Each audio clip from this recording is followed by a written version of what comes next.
विधियों की, जिनको सीधे सीधे तौर पर इस तरीके से पूछा जाता है कि बताइए इस पूरे दिए हुए ऑप्शन में से कौन सी प्रक्षेपी विधि है या नहीं है। तो भाई पता होनी चाहिए। दूसरा, प्रक्षेपी विधियों के प्रतिपादक पूछ लिए जाते हैं, किस विधि में क्या है ये पूछ लिया जाता है। तो आज की इस क्लास में 5 मिनट में हम व्यक्तित्व की प्रक्षेपी यानी प्रोजेक्टिव विधियों को याद कर रहे होंगे, और ऐसा याद कि जीवन में कभी न भूलें। तो देखिए साहब, प्रक्षेपी विधियां होती क्या हैं? जो आपके अचेतन मन में क्या चल रहा है उसके बारे में बात करती हैं। तो प्रक्षेपण शब्द किसका दिया हुआ है? सिगमंड फ्राइड साहब का। तो जो चीजें आपके अचेतन मन में चल रही हैं, जो भावनाएं, जो विचार, जो कुंठाएं, जो आप किसी को नहीं बता रहे, जिसके चलते आपका व्यक्तित्व गड़बड़ा रहा है, उसके बारे में पता लगाना कि भाई क्या विचार चलते हैं इस व्यक्ति के मन में, उनको हम बोलते हैं, जिन विधियों से हम अचेतन मन की इन चीजों को निकाल लेते हैं, उन विधियों को बोलते हैं प्रक्षेपी या प्रोजेक्टिव मेथड। तो प्रक्षेपी विधि में अचेतन मन का अध्ययन होता है।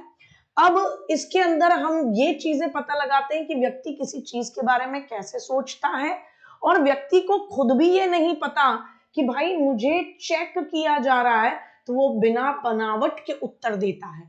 तो प्रक्षेपी विधि, जैसे सपोज कीजिए आप किसी व्यक्ति से मिलने गए, आपका होने वाला है साहब विवाह, आपने उस व्यक्ति से पूछा कि बताइए आप कैसे हैं और ये वो, आपके इस बारे में क्या विचार हैं, उस बारे में क्या विचार है।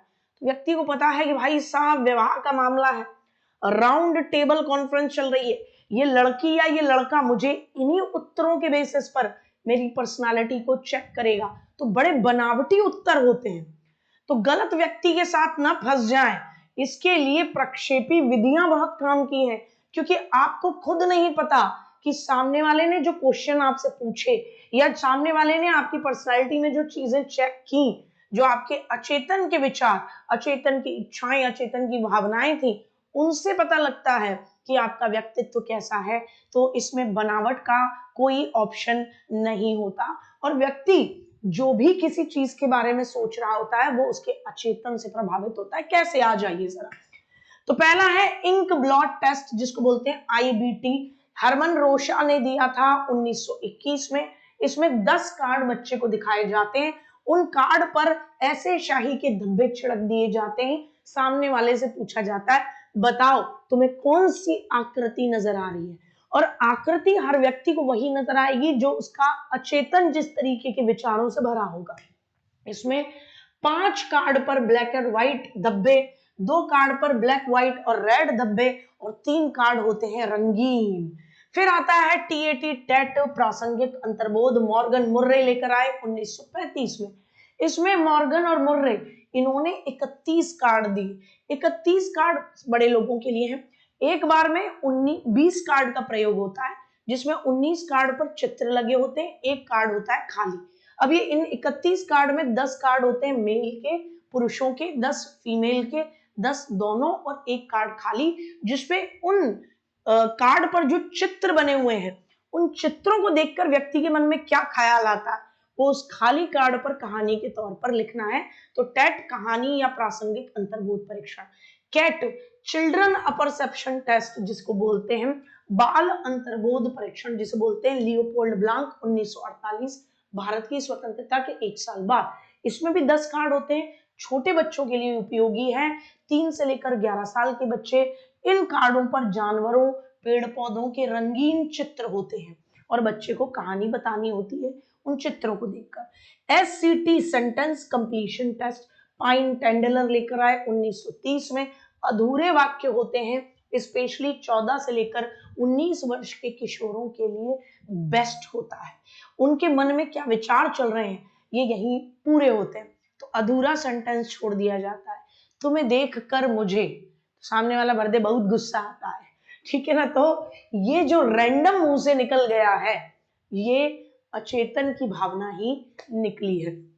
तो सेंटेंस को अधूरा छोड़ना, जहां सोचने का मौका न मिले, अचेतन तुरंत काम करे और आप पता लगा लो सामने वाला व्यक्ति कैसा है। WAT वर्ड एसोसिएशन टेस्ट, पहले 1879 में इसे फ्रांसिस गाल्टन लेकर आए।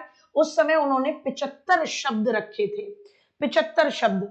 लेकिन 1904 में युंग ने इसमें शब्दों की संख्या क्या कर दी, 100 कर दी, 100 शब्द कर दिए युंग ने, जिसमें 50 फालतू के शब्द और 50 व्यक्तिगत जीवन से जुड़े शब्द हैं।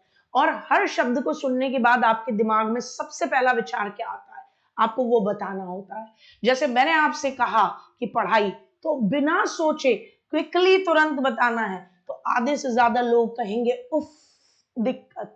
तो इसका मतलब आप अचेतन से पढ़ाई के लवर हैं या नहीं है, है ना। जॉब, तुरंत निकले कि पैसा, तो इसका मतलब अचेतन से ये चीज क्लियर हो रही है कि जॉब आपको किस लिए चाहिए, पैसा कमाने के लिए चाहिए सिर्फ। तो इससे पता लगता है कि व्यक्ति की पर्सनालिटी कैसी है। तो अगली बार किसी से मिलने जाओ तो sentence completion test, free word association, ऐसे जो चीजें आपको इस व्यक्ति के बारे में जाननी है, जो विचार जानने हैं, तो फालतू के 50 शब्द और ढंग के 50 शब्द साथ में लेके जाना, कहना चलो गेम खेलेंगे, और गेम गेम में पता लग जाएगा। पीएफटी, पिक्चर फ्रस्ट्रेशन टेस्ट, तस्वीर कुंठा, रोजनविंग लेकर आए 1949 में। इसमें व्यक्ति को 24 कार्टून दिखाए जाते हैं, 12 पर पुरुषों के चित्र होते हैं, 12 पर महिलाओं के। किस चित्र को देखकर व्यक्ति की फ्रस्ट्रेशन निकलेगी, किस काम को देखकर व्यक्ति की फ्रस्ट्रेशन निकलेगी। सपोज करो कोई चित्र दिखाया, एक महिला पार्लर से लौट रही है या पार्लर से सजी धजी आ रही है, और व्यक्ति की फ्रस्ट्रेशन उसी पे निकले कि बस पति का पैसा उड़ाया, समझो यही है मामला। उसके घर में वो अपनी पत्नी की इन्हीं बातों से फ्रस्ट्रेटेड है। तो ऐसे पता लगता है, ठीक। डीपीटी, ड्रॉ अ पर्सन, मैकहोवर ने दिया 1926 में। इसमें पर्सन को ड्रॉ करना है, चित्र अंकन करना है, मनुष्य की आकृति बनवाकर आप व्यक्तित्व को मापते हो, कैसी आकृति उस व्यक्ति ने बनाई, उससे पता लगता है व्यक्तित्व सरल है, कठिन है, जटिल है, घाघ आदमी है, छुपा रहा है या सच्चाई है।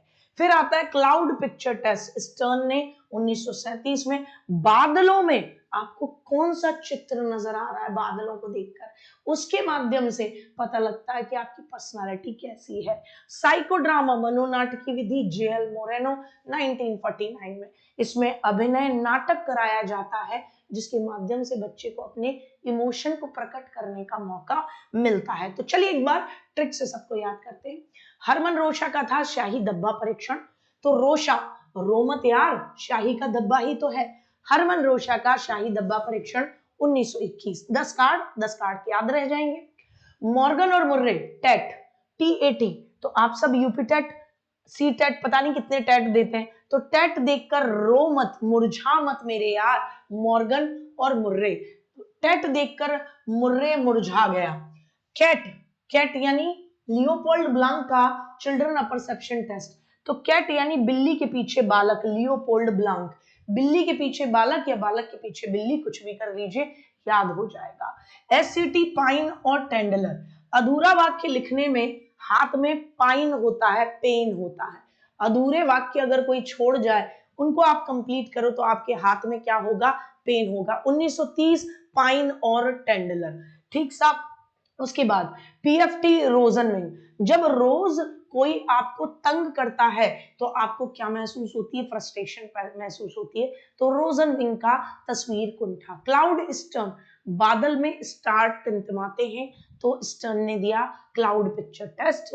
मनोनाटकीय, जेएल मोरेनो, नाटक देखने को मोरे नैना तरस गए। हो गई याद आपको सारी विधियां। जितने भी बच्चे अपनी कंटेंट की बेहतरीन क्लासेस के साथ जुड़ना चाहते हैं, इसी तरीके के कंटेंट को करना चाहते हैं, तो प्रखर बैच 2.0 के साथ जुड़ना ना भूलें, और टेट 20 कूपन कोड लगाना ना भूलें। इस वीडियो की पीडीएफ भी आपको मिलती है अगर आप टारगेट विद अंकित एप्लीकेशन को डाउनलोड करें। उसमें फ्री पीडीएफ फोल्डर में जाएं, वहां पर टीचिंग एग्जाम फोल्डर में जाएं, वहां पर यूपी टेट 2026 वाले फोल्डर में पहुंचकर शॉर्ट वीडियो फोल्डर में जाएं।